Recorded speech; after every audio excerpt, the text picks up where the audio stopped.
complicated crime where victims may be calling police one minute, then refusing to press charges the next. WIAT 42 News reporter Mike McClanahan has an in-depth look at a new approach to investigating domestic violence and holding abusers accountable. I spoke with the Jefferson County District Attorney's Office today, and they say domestic violence is a huge problem, and in many cases the abusers have stayed out of jail because the victims weren't willing to press charges. Well, prosecutors are fed up, and they've come up with a new strategy to make charges stick with or without the victim's cooperation. We tried a case just a couple of weeks ago where the mother's boyfriend stabbed her in front of her two sons, and they had to come testify. They watched her die in front of them. Stories like that keep Deputy District Attorney Laura Poston looking for new ways to get domestic violence offenders in court before they hurt their victims again or kill them. Many women in Jefferson County are being strangled, unconscious. There are women that are being sexually assaulted, not wanting to report it.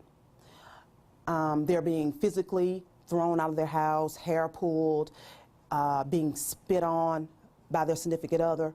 And these things are being done in front of their children. Sergeant Angela Clayton handles a lot of domestic violence arrests. This is a short list. This represents the number of victims who are in trouble right now.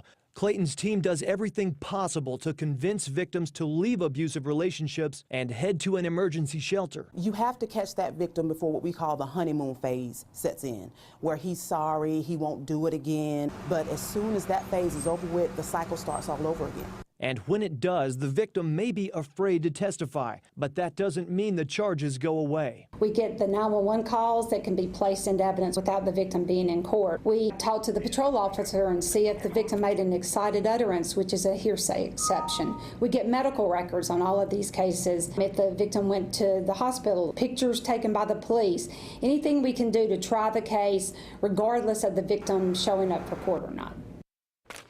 Some Birmingham police officers are now carrying questionnaires and phones for domestic violence victims to assess their risk of being killed at home and to give them a way to call a shelter for help. Mike McClanahan, WIAT 42 News. Coverage you can count on.